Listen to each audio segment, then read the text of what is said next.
Sungguh sangat mengagetkan kalau kita berbicara tentang Malaysia. Karena rasa nasionalisme saja, di sana sudah hampir tidak ada.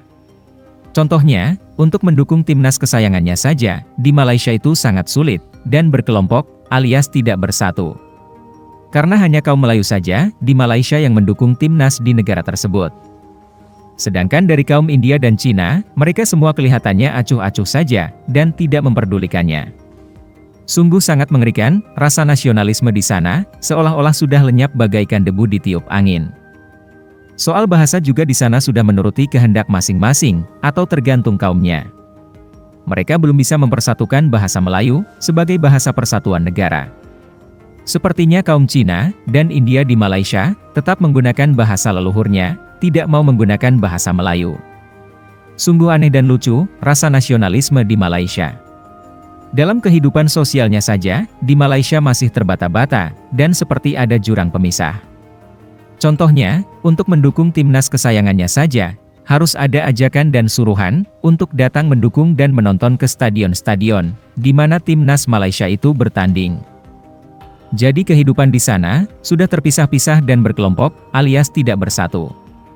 Berbeda jauh dengan Indonesia, semua rakyat Indonesia dari berbagai lapisan dan berbagai kaum, semuanya bersatu padu. Contohnya saja, di setiap pertandingan timnas Indonesia, rakyat Indonesia dari berbagai golongan, selalu memenuhi stadion, untuk mendukung timnas kesayangannya. Seperti yang dikatakan warga Malaysia sendiri, yang ada di video ini. Sungguh sangat lucu bagi yang mendengarnya, dan bikin kaget bagi orang Indonesia. Kelayakan Piala Dunia pasukan bola sepak negara kita. Saya rasa sedih tau. Sebab kalau kita perhatikan kat negara kita ni, setiap kaum akan sokong sukan yang hanya didominasi kaum mereka saja. Kalau badminton tu, penuh je kaum Cina boleh datang ke stadium, bersorak dan sanjung pemain badminton. Kalau dekat Instagram dan Facebook pemain tu, penuh je komen-komen dari anda. Kalau bola sepak, kaum India adalah juga datang tengok. Tapi kaum Cina memang susah sangat nak nampak. Padahal ramai je budak-budak Cina main futsal dan bola padang. Oh, nak bagi alasan sebab bola Malaysia tak kuat. Kalau macam tu, sepak takraw, hoki, kita siap juara Asia dan juara dunia gitu. Jangan cakap, oh Melayu pun sama tak sokong atlet kaum lain. Mana ada. Melayu sokong semua kaum tau. Walaupun yang main tu bukan Melayu. Tengok kat FB dan Insta, atlet bukan Melayu kita. Penuh je komen-komen daripada orang Melayu kita. Ada pernah tengok komen-komen kaum Cina dekat Instagram Faisal Halim atau pemain takraw kita? Cuba kira. Silap hari bulan, Arif Aiman pun mereka tak kenal. Kat stadium badminton tu pun penuh je tau Melayu datang. Jangan macam ni. Sokong sajalah semua atlet kita walaupun yang main tu bukan kaum kita. Jangan bawa sentimen politik dalam sukan. Kita sokong semua dan dalam masa sama, kita seru kerajaan supaya wajibkan setiap sukan ada campur kaum. Baru best. Dan saya jugalah nak sarankan pada ultras ke atau pengurusan pasukan bola sepak ke untuk dapatkan lebih ramai penyokong berbilang kaum. Carilah kat mana pun sampai dapat. Saya cakap ni atas fakta tau. Kalau tak puas hati, jawab dengan fakta. Repost video ni dan jangan lupa follow sekali. Saya makan dulu. Itu persoalan penting di minda kita menjelang game penting malam nanti yang akan menentukan sama ada perjalanan kita ke Piala Dunia 2026 diteruskan atau game over. Kali terakhir kita jumpa Chinese Taipei, Harimau Malaya hanya mampu mengalahkan mereka 1-0. Walaupun kita main kat Bukit Jalil, Chinese Taipei tak akan senang-senang bagi kita memalukan mereka dengan jurang gol yang begitu besar. Akan tetapi sebagai ekor Harimau, kita kena percaya kepada pemain serta manager kita.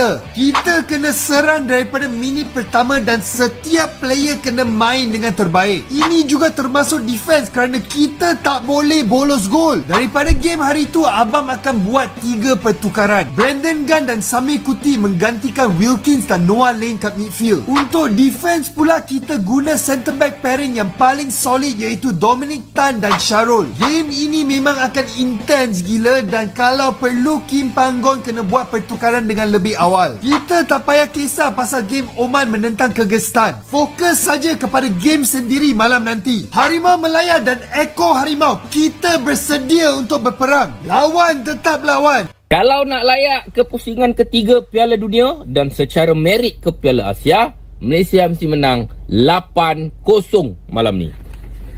Aduh, 80 nak cari dekat mana ni? Hai. Woi, jam cantik kan? Kalau profil aku berkelip, korang masuk live aku. Dapatkan jam ni dengan harga marhain. Okey dah, aku tak nak cerita pasal jam. Hari ni aku nak cerita ni pasal Malaysia lawan Chinese Taipei. Malaysia akan menentang pasukan yang dikatakan lemah dalam grup kita ni. Walau bagaimanapun sebenarnya jurulatih Chinese Taipei, Gary White ke apa nama dia, orangnya putih lah, nama dia White kot. Aku pun tak ingat, kau pergi Google, aku pun dah lupa lah. Mengatakan yang Malaysia, kau ingat kita orang ni batang pisang? Halo Chinese Taipei, Malaysia ni bukan ingat kau ni batang pisang je. Sebenarnya kita ingat kau ni pisang.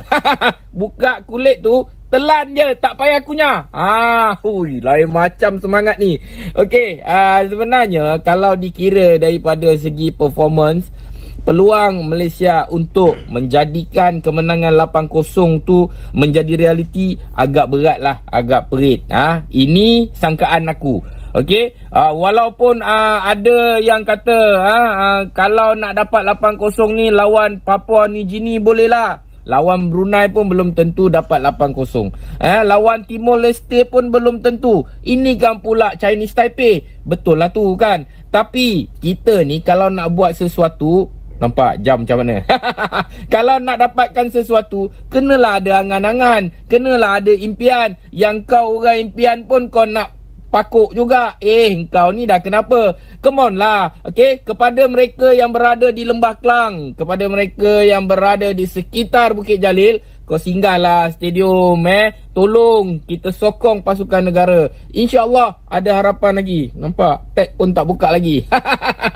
Okay, kepada korang semua, come on lah support lah. Malaysia nak pergi World Cup pusingan ketiga dan layak secara merit ke Piala Asia. Benda bukan mudah lah, tapi tak mustahil tau. Mission not impossible. Kita mesti cuba sampai dapat.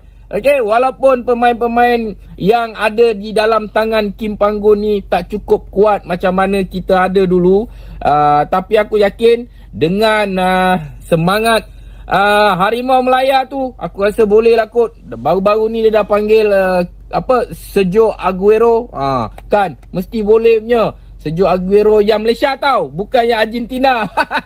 Yang Malaysia. InsyaAllah lah, kita berdoa lah. Aku tak nak sangat mengecam ataupun mengkritik daripada segi permainan. Sebab ada yang kata aku ni acah-acah coach, padahal main bola biasa-biasa je. Tak, bukan biasa, tak pandai langsung main bola. Apa yang kau jaki sangat aku nak cakap pasal bola ni? Suka hati akulah video aku. Okey, doakan Harimau Melaya boleh terus menang malam ni. Tak kisahlah, kalau tanya aku okey je. Janji Malaysia menang. Sebab dekat tempat kita, kita perlu untuk menyokong pasukan negara kita walau di mana pun berada. Okey, menang dapat 8-0 dah kira power sangat ni. Dapat 10-0 dah kira bonus. Tapi kalau menang 1 atau 2-0 pun, kita tetap berdarah Harimau Melaya. Come on, support pasukan negara. Kalau tak, ambil IC kau, kunyah, lepas tu telan. Geram betul aku lah orang yang kritik-kritik ni. Macam pandai sangat. Okey, Harimau Melaya pasti mengaum.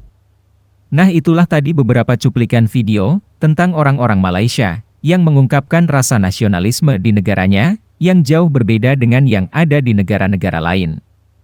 Bagaimana menurut Anda tentang pernyataan di video ini? Jika Anda ada pendapat lain, silahkan tinggalkan pesan di kolom komentar. Terima kasih. Nah, itulah tadi videonya teman-teman. Dan itulah cara kehidupan di Malaysia kesehariannya begitu teman-teman. Sifat saling bantu, saling dukung itu hanya milik kaumnya masing-masing teman-teman. Kaum India hanya saling dukung dan saling membantu untuk kaum India saja. Juga kaum Cina saling bantu dan saling menyokong itu hanya untuk kaum Cina saja. Jauh berbeda dengan di Indonesia begitu teman-teman. Seandainya suatu kaum ada sesuatu yang perlu dibantu, maka semua kaum itu membantu. Tidak ada istilah kaum ini, kaum itu. Mereka semua itu bersatu teman-teman kalau di Indonesia. Nah, menurut teman-teman bagaimana tentang video ini? Dan apa perbedaannya antara Malaysia dan Indonesia? Nah, Jika teman-teman punya pendapat lain, silahkan tinggalkan pesan di kolom komentar ya. Dari saya dicukupkan sampai di sini dulu. Semoga kita berjumpa lagi di video yang akan datang. Wassalamualaikum warahmatullahi wabarakatuh.